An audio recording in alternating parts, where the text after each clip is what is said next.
Hi, everybody. So, our third resource that we're looking at in our mini series is money.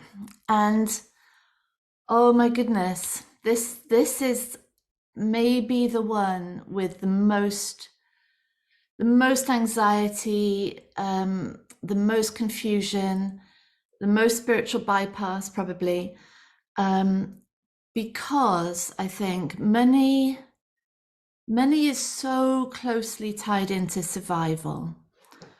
And the thought, that image, that vivid image of what would happen to us if money runs out is so close to our our worst fears, our sense of life and death, our sense of um, vulnerability. And so the huge question for us with money is how can money be used really as the vehicle through which the mind becomes sane. And by that I mean that the mind um, falls out or releases its whirring rumination on the things that actually aren't true, and settles back into reality as concrete, practical, real, actual data driven as it's possible for it to be. And how can it be set free in actual reality? Because that is where the mind does enormously well. And a mind, so everyone listening to this, highly intelligent, brilliant minds.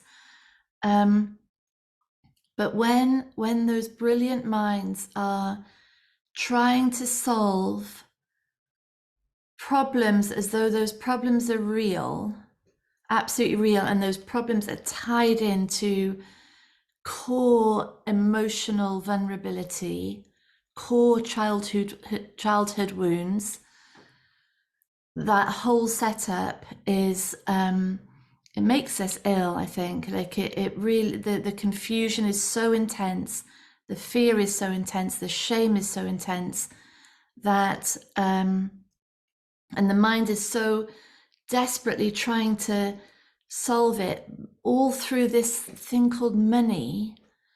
If I can solve money, then all of this would be okay. It's trying so hard, and it's so desperate, and it's locked into this vicious believing circle. And the more brilliant the mind, the more locked in it can get like that. And so our job here is to use those moments, use money, use that confrontation that comes with money, use every thought of money, every experience with it as the gift that it really is, to deliver this mind-body system back to sanity. And really by that we mean deliver it to enlightenment, really, because what we're talking about is where that core identity of self is tangled up with a concept of money, and with everything that concept represents: the past, the decisions, the regret, the shame of the past, the anxiety and terror and fear of the future, the comparison with other people, the anger, and this feeling of failure, of not rightness, not belonging, not being okay, all of it tangled up. And so no wonder we have an obsession with money. No wonder that we're, when we do, say, creating the impossible courses or things like that, we want, I want to earn £1 million, because it represents so much. But these sort of blanket desires that aren't connected in any way to reality. They just serve to maintain in place all of the delusions.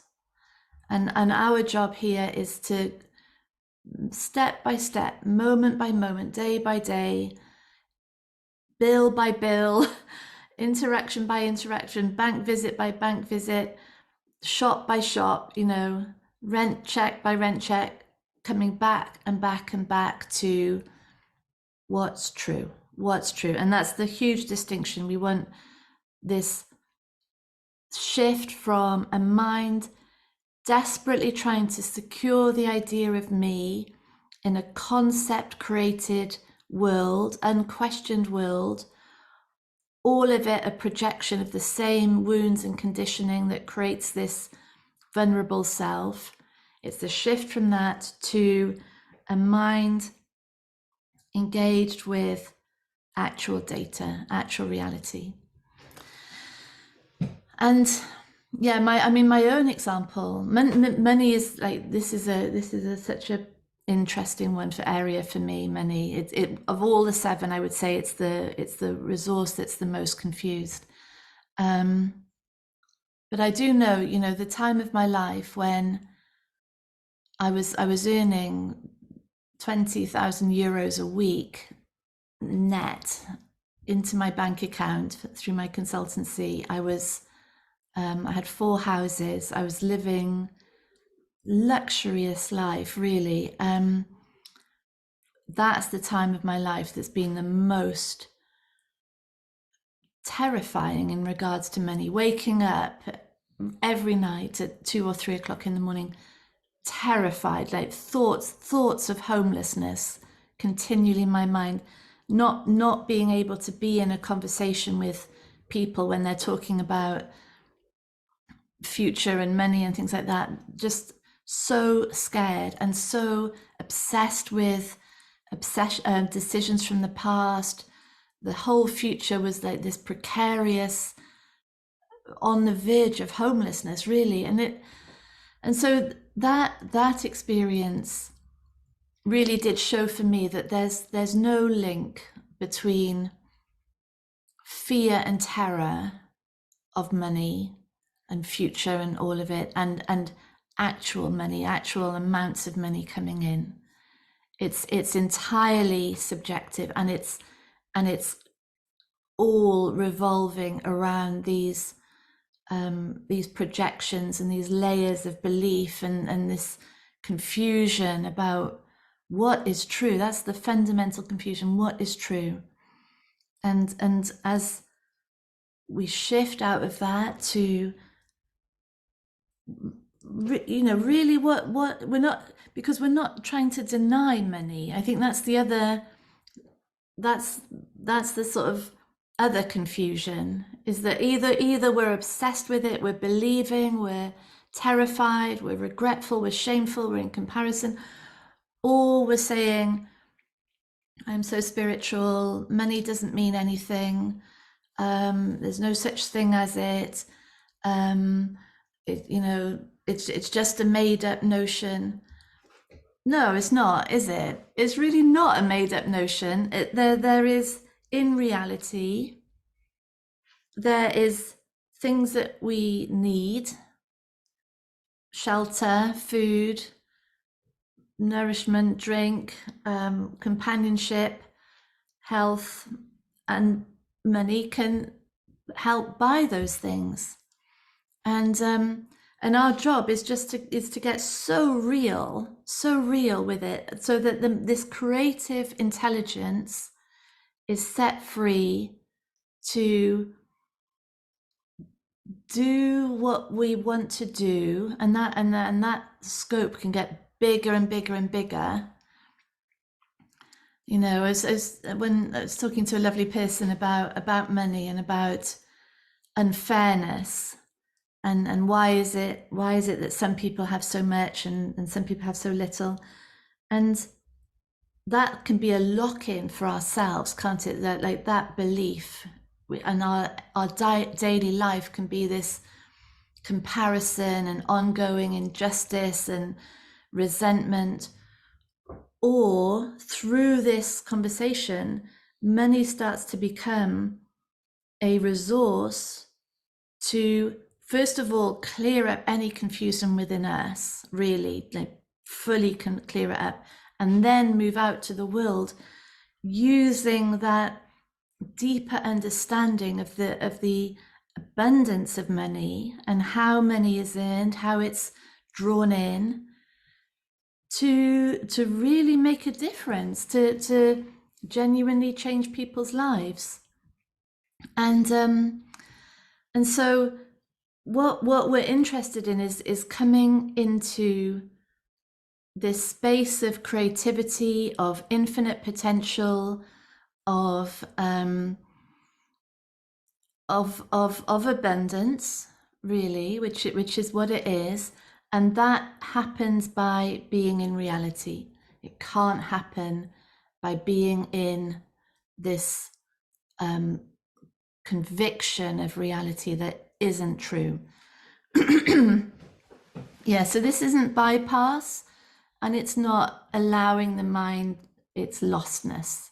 It's drawing everything into, excuse me, festival last night, an acknowledgement that money is useful, it's here, it can solve problems. My mum's favorite phrase is, let's throw some money at it when things are getting complicated, and a bit of money would really smooth things through and make things easy. And then off we go. So how does that happen? Well, the big shift, and this does depend on capacity, and so I would say a spiritual inquiry as a daily basis, always. What am I? What is real? What is the future? What is the past? What are other people? To really start aligning the mind to the fact that it lives in a made-up world, and that will increase capacity to shift into what is really going on here, what is really needed. And so we want to make money concrete rather than abstract, and that can happen by how much money is needed here for this thing, and where is that money going to come from?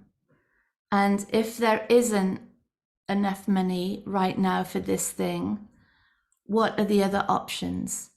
And this is a mind working in reality. And it could be for a loaf of bread and a pint of milk. It could be for our rent, and it could be bigger and bigger. How do I solve violence in the world? How do I eradicate hunger? What is our challenge? What's the question in front of us that everything in us is engaged in solving? And how can money become very concrete in that?